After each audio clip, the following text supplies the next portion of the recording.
Hello everybody, Sheba. It's a Friday, it's 8 p.m. and it's time for the best show on your screen. Now let me tell you a fun fact. We are given 1 hour every single Friday to have fun. How about we do that? Ladies and gentlemen, let us have fun.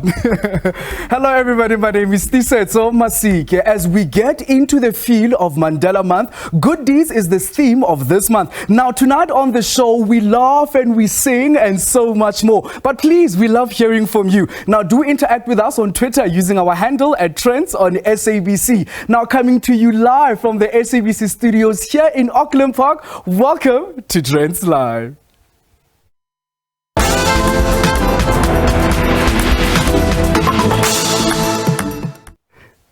Now the question is, does posting random acts of kindness on social media really help others to be encouraged on doing the same? Or does it just make them angry that you are self-promoting how kind and amazing you are? Now let's take it to the streets and hear what you have to say.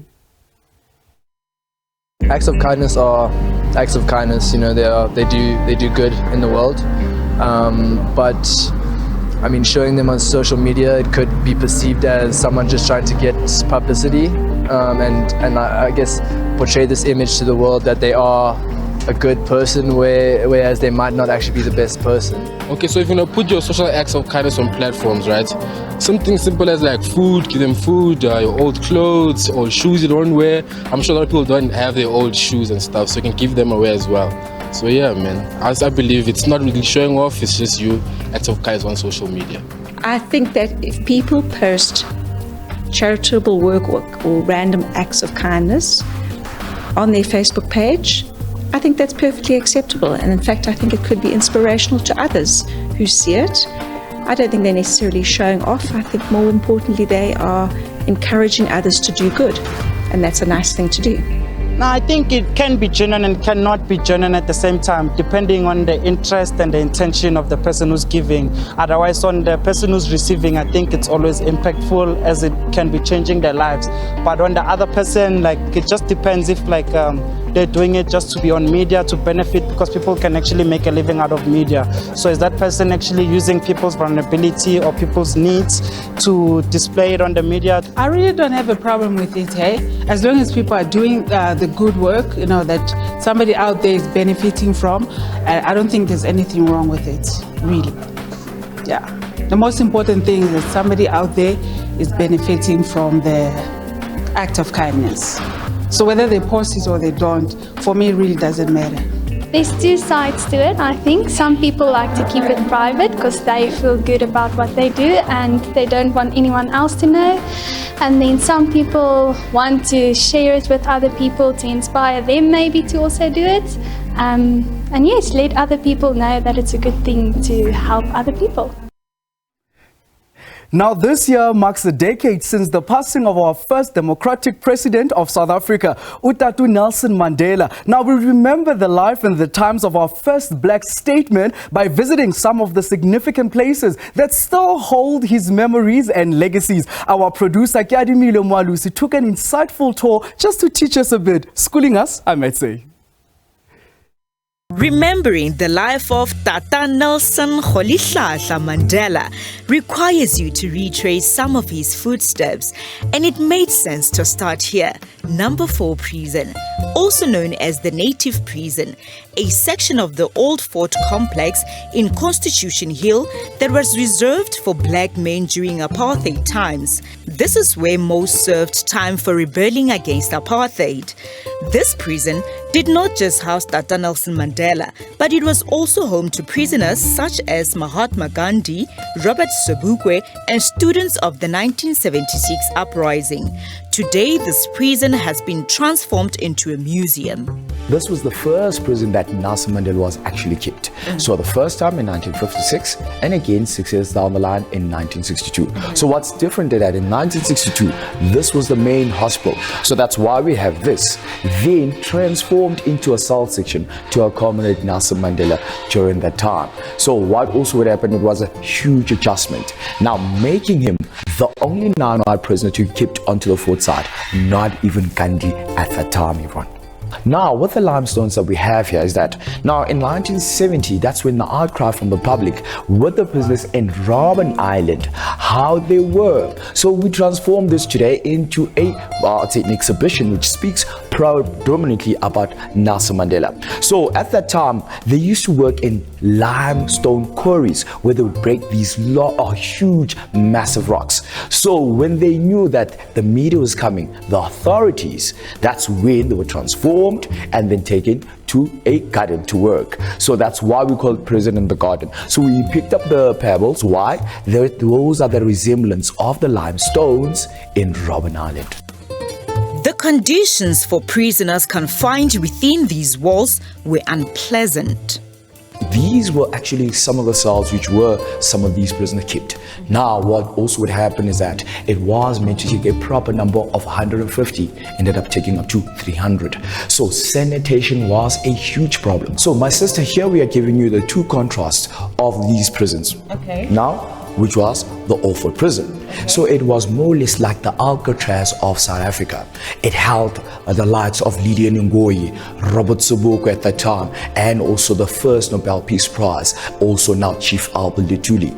Now, only later, going into the late 50s, where Robben Island, it was a leprosy colony, transformed into a maximum prison, going into the late 40s, into the 50s. My next stop was at this memorial center. So this is a permanent exhibition on the life and time of Nelson Mandela. We curated his life story starting with his birth and ending with his death. It includes his post-presidential office. I've seen a few pictures of Nelson Mandela and this is not him when he was younger. No, that's not him. That's the region of the Tembu Kingdom, Jongintaba Dalinyebo. When Madiba was 12 years old, his father passed away and Jongintaba took Madiba in. So Madiba grew up in the great place because the king of the Tembu Kingdom was quite young, and Madiba's father was instrumental in Jongintaba being selected as the region. So then Madiba grew up in the court of the Tembu Kingdom, and Jongintaba was responsible for educating Madiba. This is a school photo of Madiba. He's at the back. I can see. There he is. So this is one of the earliest photographs we have of Madiba. We don't have a photo of him younger than this. We've looked, but we haven't found one. Okay, so here we've got on display what we call the warrants of committal. So a lot of people don't know that Madiba was already serving a 5-year sentence. So he was arrested on the 5th of August 1962 and he was charged for leaving the country illegally and for getting workers to go on strike. So he received a 5-year sentence. So this is the document that sent him to jail for 5 years. Okay. And while he was serving this sentence, the Rivonia raid happened and then the Rivonia trial. So he was brought back from prison and put on trial for sabotage. Okay. And then this one sentenced him to life. So this is for the famous Rivonia trial. Madiba liked the discipline of boxing.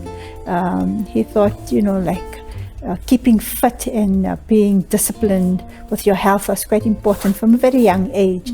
So he never did it professionally or amateurly. He never boxed in a match. Okay, so this is Madiba's office. He used it from 2002 until November of 2010. And we've left it more or less like how we used it on this last day here. This is the archive repository. In this room we house what we call the Nelson Mandela Gifts and Awards collection. So over the years, Madiba received many gifts and awards from all over the world. And this is some of it. This isn't everything. We have a database, and I think we've got over 2,000 entries in the database of various tributes. So like somebody would name a flower after him or a star. Tata Madiba may be gone, but his legacy lives on and celebrated through acts of good deeds.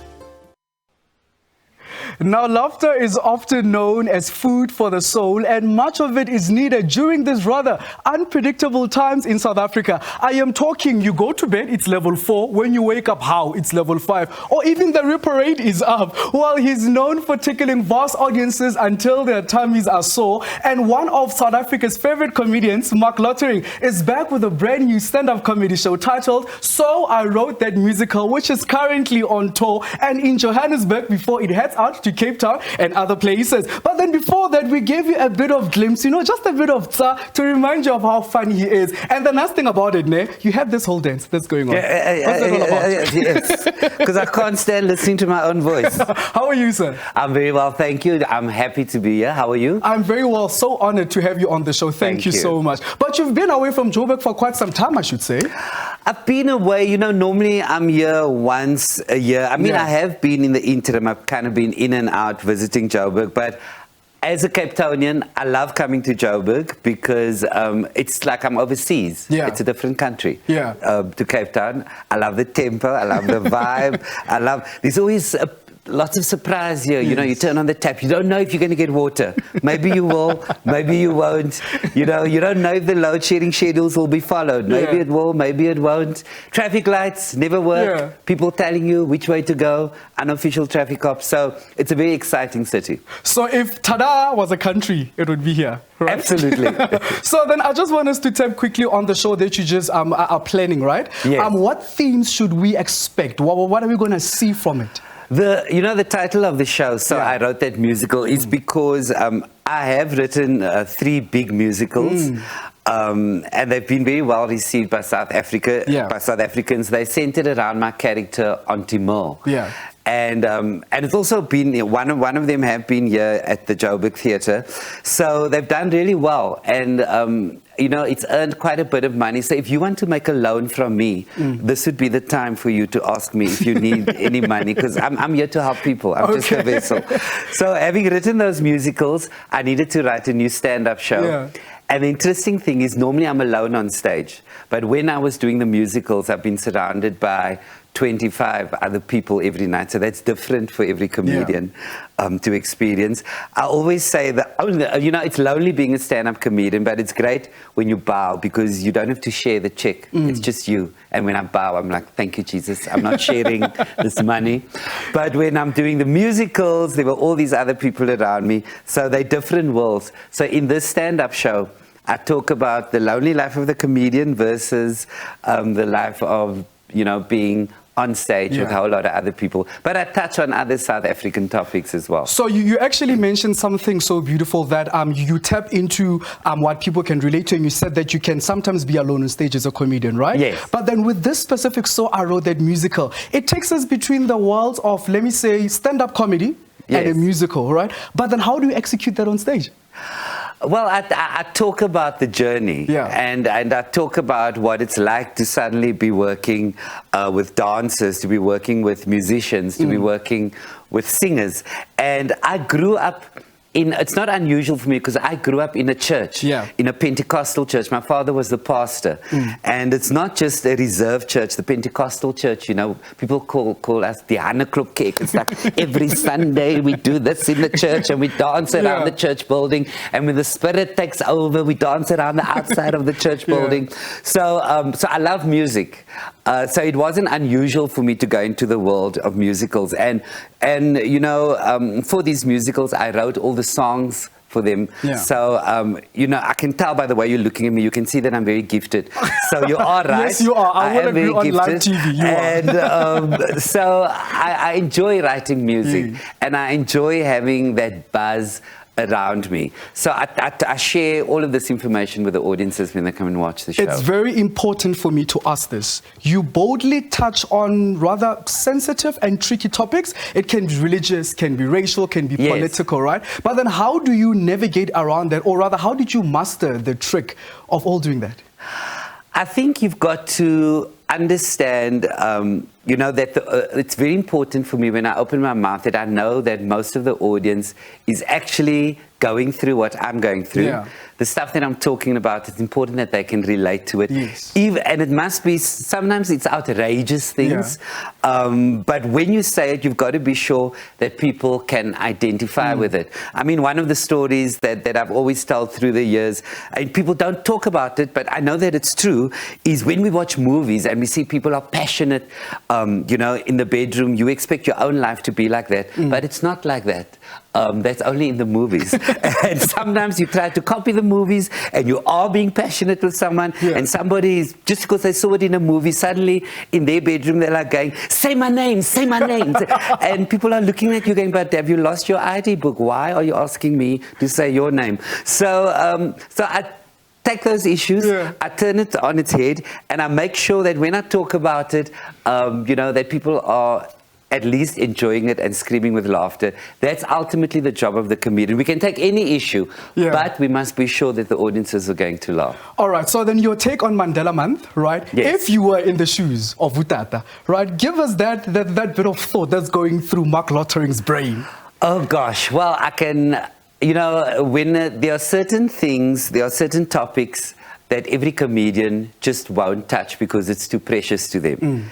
And for me, you know, Nelson Mandela, Madiba, I've never made him part of my stories as part of my stand-up, because to me, he's above that. There are other comics who can do it very well. There are other comics, some of my friends can do an imitation. That is so great. I'm bad at imitations. So, but what I love about Madiba and what I take with me for the rest of my life, he did manage to see me perform. Yes. Oh, that's beautiful. And I mean, when he was in the audience, I don't even know what happened to my bowel movements or anything. I lost all sense. I was like, oh my word, you know, the Lord is here. So, but the fragrance that he leaves behind, when he's addressing a group of people, and when he, notice how I speak as he's still alive, because I think his spirit is with us forever.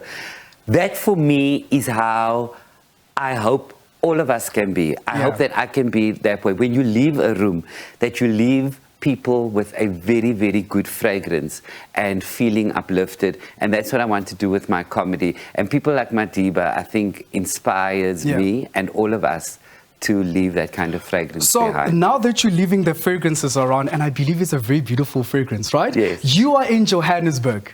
Where do we get you? Where do we catch you? We also want to laugh. Of course. I'm at Monte Casino Theatre, and the show finishes on Sunday.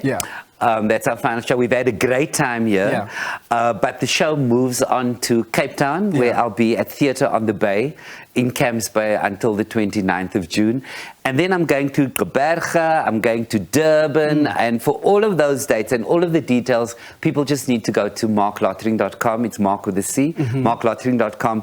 All my details are there, and I've just managed to buy a small little house in Cape Town, but I need to pay the bond. So people need to buy tickets to help me pay the bond, because that will be God using other people to help me, and who doesn't want to be used by God? Definitely. So I'm just here to spread that kind of God. Oh, I can even feel the spirit as I'm talking to you now. It's all over the studio. Ladies and gentlemen, that was Mark Lottering asking us to please help him pay his bond, because he's making us laugh. Let's at least make him, you know, get a home, have a house. Thank you. Right? Thank you. Please go to marklottering.com to book your tickets, and do not miss out. Monte Casino is where we at. But for now, let's go for a cricket break. We'll be right back. Welcome back, and thank you so much for keeping tuned on Trendz Live. Remember, I promised you and I said it's going to be a fun one. Yes, it is. Now, you'll remember him as a phenomenal and internationally acclaimed fashion designer. His garments has flamboyantly graced extravagant events and made a very unforgettable mark in the fashion industry. Now, Sylvester Falata has embarked on painting art pieces as a new quest of expressing his creativity. And the proceeds will go towards the Kolisi Foundation that tackles the surge of gender-based violence. Now, Trendz Live producer Didintle Mokelezi joined him at his workspace, you know, to get the creativity, to get the feel, and see what's all this all about. Excited to witness the evolution of Sylvester Falata. It's his graceful demeanor and endearing smile that assures you that he's one of a kind. As we enter Sylvester's studio, it becomes evident that his brand new journey has commenced. After 15 whole years of designing amazing outfits for various red carpets, Sylvester Falata has now chosen to stay away from the sewing machine and substitute that with grabbing a paintbrush and a canvas. He joins us today. You've chosen to move away from designing clothes and now getting into artwork. What caused the need for that change? We went into lockdown. No one was going to any red carpet event or any dinner or anything like that, so I needed to find another way to express myself creatively. I've always created art. I studied art in high school, but I never shared it, and I never created art on a consistent basis. So I had an opportunity to do that, and I started sharing my work. I signed with a Paris-based art agent, and the rest was history. My point of view is different from anyone else's. I enjoy playing around with different mediums. So when I started my journey, I remember working with pastel was so intimate because it's all in your hands. And now I've graduated to working with acrylics and oil paints. Although I do, mix my mediums every now and then just to have fun. Not only is it therapeutic, but painting transcends him into a vulnerable, serene and honest space. It's a very spiritual practice for me. I light a candle, I'll always have incense burning, there's always some sort of fragrance, so all my senses are awakened, they are present, and then I'll show up on the canvas. A lot of the times I don't know what's going to come out, so my only responsibility is to show up and literally be physically present. How does it make you feel when you're sitting with the canvas? It's a lot more vulnerable than obviously creating a garment. I have to show up as myself, authentic as I can be. I know that someone will connect to it because we all have the same human emotions. We all go through the same struggles, the same experiences. These are the many faces of love. The narrative of the art pieces is seamlessly expressed through a range of series. They, in Sylvester's eyes, allow the artist to see the value of his work.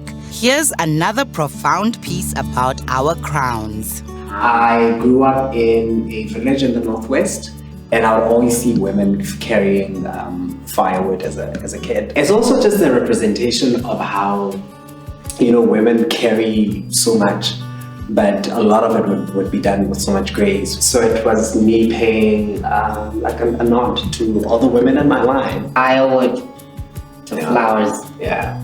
Your crown has been bought and paid for. Put it on your head and wear it. Love is at the core of why I create. And I just want to put more of that out there. There's enough pain, there's enough suffering in the world. What inspires your artwork? Whether it's me recovering from a heartbreak and finding joy in everyday life, finding joy in having my friends around me, my family, nature. It's in those little pockets where I get to remember that love shows up in different ways. Fashion is my first love. I will never not go back to fashion. I just don't know how the two worlds will come together. I have intentions of doing that. I just don't have the details at the moment. But I'll always be a fashion designer first. From fashion designing to paintings, Sylvester Falata's artistic craftsmanship is certainly one to be reckoned with. Now on to a female entertainer who never ceases to disappoint. Comedy uses unique perspective and experiences to challenge stereotypes. A woman with much versatility. I am talking a comedian, an actress and show host. Now Tumi Morake has recently been busy in all these spheres. Now Tumi is an iconic in her craftsmanship and even has a one-man show happening on the 21st of this month in Midrand, Jozi. Now when I say the 21st of this month, it make it sound a bit fun. So I get it next week, this Friday, coming up. Hello to me. Hi. How are you doing? How are you doing? Thank you so much for joining us. Thanks for having me. Listen, you're all the way in Atlanta, and we're going to acknowledge that now you're an international woman. But I just want to ask you quickly, right, with all the comedians in the country, and you are still the best, what makes you different from all the other comedians? Sure. Is it really a best thing or is it a unique thing?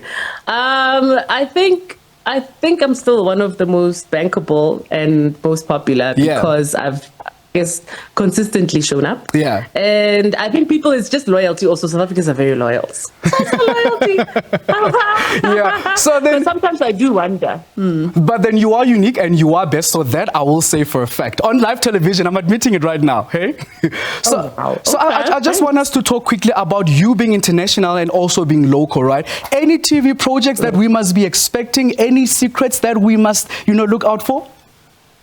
My friend, the way they make you sign NDAs, but people will be seeing my name on streaming channels as a writer. Yeah. I've been doing a lot of behind the scenes work. So there's a French company I've been working with. We're working on a pilot. I'm working with a New York-based producer as well. Yeah. So it's been a lot of writing because I think I've shone enough. Yes. Shining is nice, but I really want to create work that's got longevity, that creates work for other people and other creatives. So yeah, because years ago, I used to produce with my husband, and the performance career took so much time. I wasn't able to focus on a production company.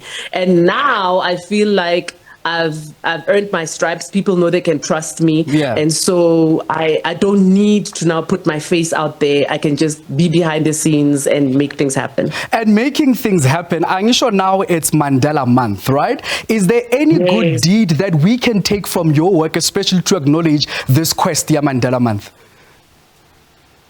For me, Mandela Month is not just about that 67 minutes that you give people. For me, it's what are you saying that's memorable? Yes. It's how you make people feel at the end of the day that lasts. So with my comedy, I always acknowledge where I'm from and I celebrate where I'm from. Yeah. And so what people could take from me is that could be a day where you actually spend that 67 minutes having an honest conversation about where we are and what we're going to do about it. We're in a country that is incredible. When tourists come here, they're not coming here to cry about our load shedding and cry about how things aren't coming together. Yes. And so we need as a country to come together and go, those little things that are going to destroy our reputation, what are we doing about it? Yeah. It's nice and easy to point fingers at all our politicians, but at some point we have to come together and say, it's still our country. Yeah. What are we doing about it? Spend that 67 minutes getting the youth to actually vote. We can't have this thing of, I don't believe in this. We need...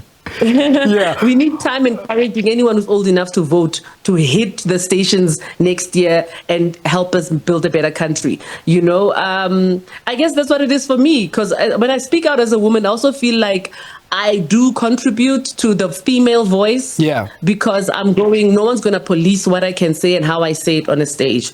And I need to be able to get off that stage, and there are at least 20 other young women who are going to jump on the stage because they realize they also have something to say. So actually, you've put your answer so beautifully, because now you tapped onto the politicians, you've tapped onto the state of this country, South Africa, how things are now. Should we sort of expect maybe in your stand-up comedy, in your material, anything that will relate to me as a South African and actually still find humor in it, despite the seriousness of the social ills in the country?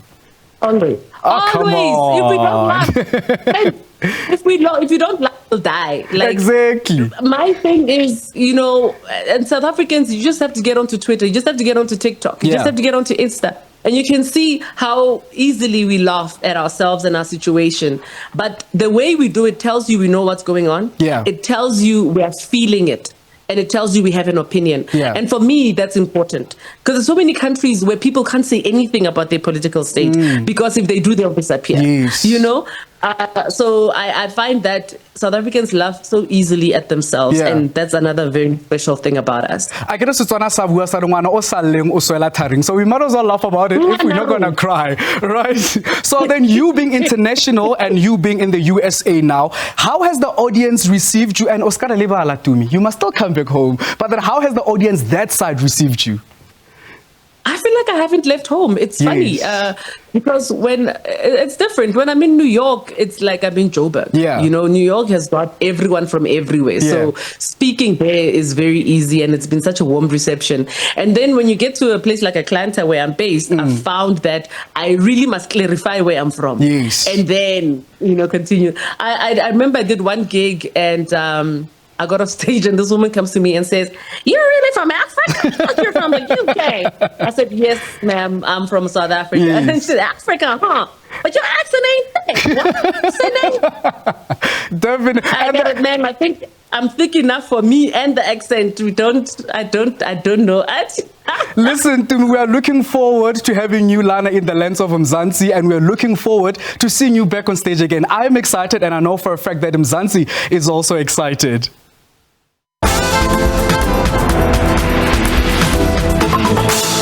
Welcome back, and it's still Trendz Live. Remember earlier on I told you we're going to be dancing and laughing. Well, we had that bit of fun with Mark and then Tumi, and then we had the whole Ketsamani going on. Well, let me tell you, there's still a lot in store for you. Now, this Mandela month, we also remember Tata Madiba's fashion sense and stylishness. While he would rock his Madiba shirts, and I think, if I'm not mistaken, they were actually called Matadiana shirts, right? And of course, they were always untucked and buttoned up to the neck, and even here on the arms. Listen, that was clean.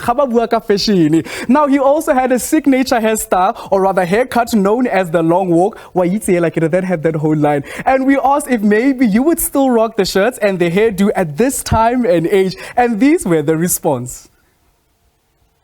Not necessarily hairstyle, but at least being formal, it adds dignity to one, because people look at the men in the suit as well, not just the suit of the men. Yes, so they both count. I would rock it. Unfortunately, I'm still bald now, but it was still something that was stylish, and I'd say also it's something very unique to South Africa, and you will never find them anywhere. And as the old man said, it became a global trend. When you are starting to speak, yes, you would say, "I greet you all, peoples of all races, races of all horses, horses of all breeds, breeds of all consanguines, and all consanguines of the Creator." And then when finishing, when I was giving something to a meal, they would ask him, "Two coffee, Tata?" "I just told you the government will decide." That's what I remember about him. There was a Mandela dance. Do you know how to do it? Unfortunately, no. Come on! No. I'm not sure. Is it this one? We were still young and we were still doing that one. All right. I think this is the best I can do. As I always promise you, hot performances and Now,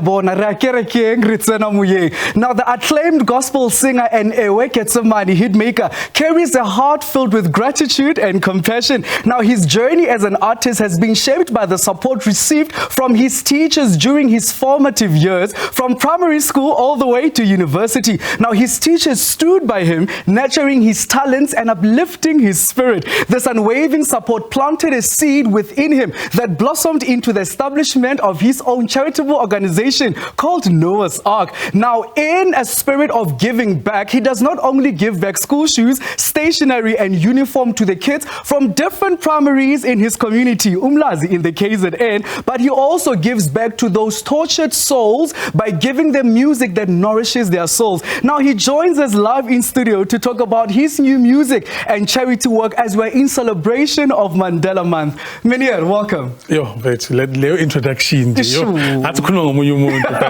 you so much for having me. No, but I believe that you have deserved that, right? I appreciate it, man. Now, I just want us to start here. Sure. Your new album. Please tell us all about that, because you've given us beautiful songs that I can tell you so much. Yes. And then now this one. Look, I'm excited. We released a single to basically, people have been asking me when is the new music coming, because I mean, Keteman is quite an old song. I mean, it still feels fresh because people just love my ministry.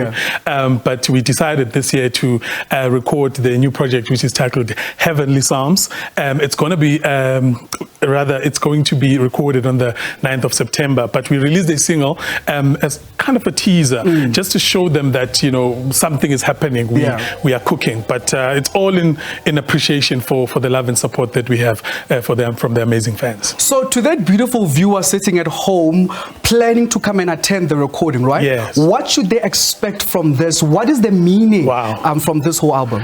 Look, if there's a trending theme, it's the Psalms, because ngesiZulu sithi ukuhlabelele kamjabuliso odabukileyo. So we love creating music because we know the joy that it brings in people's hearts, even when they are going through a lot. So people know me from the hymns that I love doing, that I grew up listening to from my parents, but now they mean something to me. And of course, I've been writing quite a lot of music as well. You'll hear from the song that we're going to do on the show today that gospel music tends to sound the same, and so some of us are challenged to say, how can we present it differently but still keep it authentic and still keep it fresh, and unfortunately some of us, we people love us, man, whether it's old people, young people, so we really have to be sensitive even when we try and experiment with the different type of music, so people can just come expectant. It's going to be an absolutely amazing recording. So you actually said you must remain fresh and you must remain authentic. Now the beautiful song that you just gave us now, or rather you are about to give us, Malifezege, it has received a beautiful and positive reaction from the audience, right? So just tell me the creative process. What is God saying to you throughout the writing? What is the Holy Spirit just ministering to you in that? It's a simple one, man. And I think when you get simple, straight to the point messages from God, it's easy to take that and put it into music. There's quite a lot of scriptures in the Bible where God makes certain promises to us. And when we live in this world, man, a lot of people take that away from us, and want to tell us that, we'll never amount to anything. And I'm sure a lot of people have heard that, whether it's from your workplace, some even from their families, and being told how worthless they are. And we tend to truly believe that. And sadly, even people that are Christians and people that go to church, they believe those lies. And for me, it's all about what the Bible says about your life. And you hear, Malifezege is just scriptures that are affirming what God is saying about your life. And we are saying, Masiti Malifezege, we are saying, let what the will of God is for my life, let that be accomplished. Not anyone else, not people that are hating on you, but let the will of God be the one that prevails over your life. We are about to have church in here. Hallelujah. So I just want us to go quickly to the reason, one of the reasons why you are here, your charity work. Noah's Ark, a beautiful name, right? But it says so much, because we know the Noah's Ark is taking in, different kinds. And then you saying, listen, I'm going to also give back to the community, and I'm going to call it Noah's Ark. Very powerful name at that. What's the reason behind the charity? Man, look, my story is very long, but to cut it very short, I've been blessed with, God has placed people in my life, literally at every aspect, from primary school to, high school to varsity. There's always been a person that has helped me to achieve the dreams that I wanted to achieve. And because of that, I think they planted a seed in my heart, without even me realizing. And I would say to myself, one day I'd like to be that person to a person from Elokshini, to a person from Emakaya who has no hope, but is in contact with me. I'd love to be able to help. But I think I speak for everyone when I say that we always think we need to be millionaires for us to make a difference. And I was one of those people to say, no, once I make my first million, then I'm going to start this organization. But I realized that to whom much is given, much is expected. And God, if God can trust you with the little that you have, then he'll take you somewhere. So, and actually really. That's why it stems from. Now, in a modern South Africa, Mandela's example of personal generosity and individual sacrifice has been followed even after his passing, and may his soul continue to rest in peace. Now, the simple idea that donating makes a difference continues to impact the philanthropic trends and shape the future of giving in South Africa. Whether we are generally a charitable society or we only do it on special occasions, for example, like Mandela Day, well, it's another story. But here's what others haven't thought. People do not understand the contribution that Mandela had on the freedom of this country, and we just don't take it seriously. Now it's just 67 minutes with Mandela, and it's not something that is supposed to be as essential as it is. So I feel like we need to be taught about our history as much as South African youth, especially because our youth do not understand the history of this country. Also because history is not even a subject in schools. So if we can start by teaching our youth history, I think they'll be able to essentialize the importance of Mandela Day. I think at the end of the day, it really starts with you as a person. What are you doing? Because it's very easy for me to say, oh, well, South Africa's not doing anything, but coming from my own part, in my own ways, am I doing anything? As someone who actually is in corporate social investments, and that's something I deal with on a daily, I will unfortunately say as young people, we are not so invested in contributing to our communities positively. I think it's definitely something we only do on Mandela Day. I didn't hear anything about, charity projects before July. So I think we need to be mindful to not only focus on 18th July as a time where we give back, as a time where we love one another and support those that are less fortunate. It's important that if we are going to talk about Mandela, we look at his life. He was giving from start to finish. So I believe that it's important for us to not just focus on that particular day, but to give throughout the year. At the end of the day, all of us have the responsibility. So instead of trying to find out what the next person is doing, what are you doing?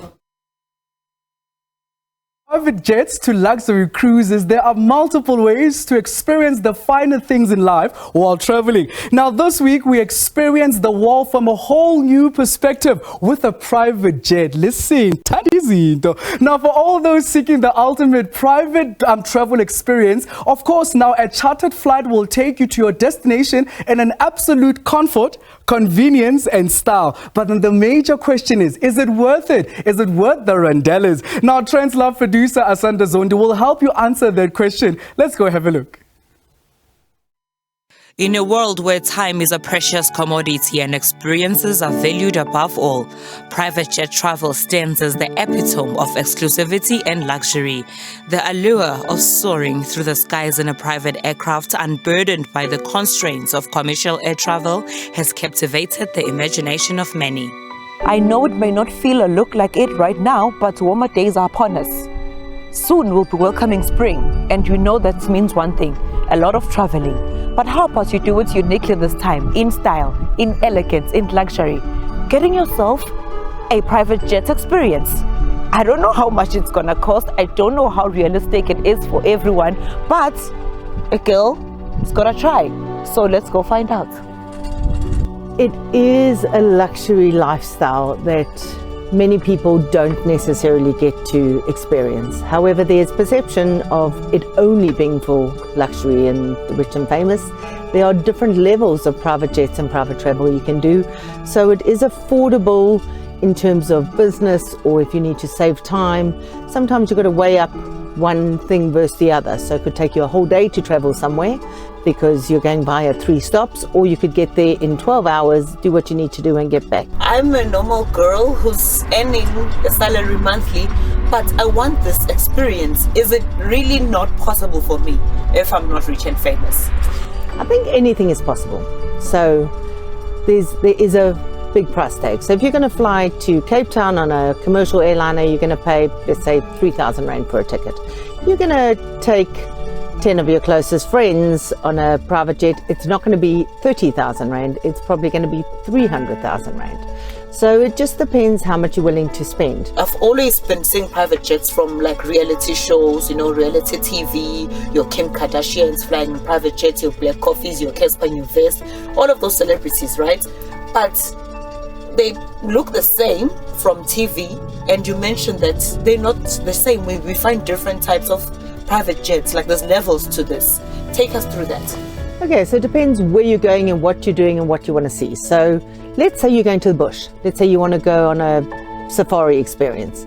You may only be able to use a small single engine caravan, for example, which is, it is a small plane and it may seat 10 people. However, it's not the same experience as what you're doing here.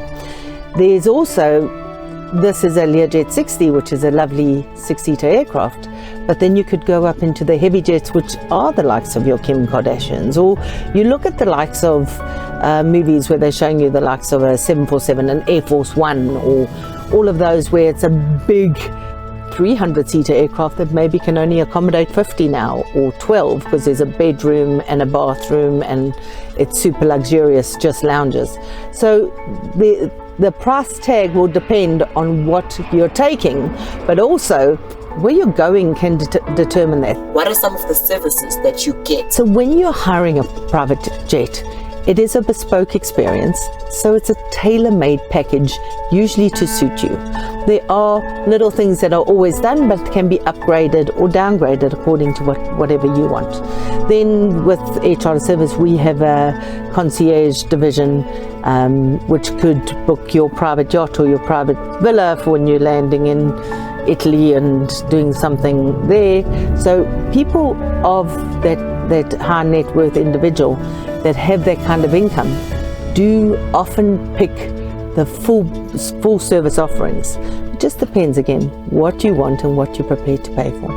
There are other ways of doing it as well, where you could fly, let's say you chose to fly on an airline from here to London and then get on a private jet from London into Ireland, for example.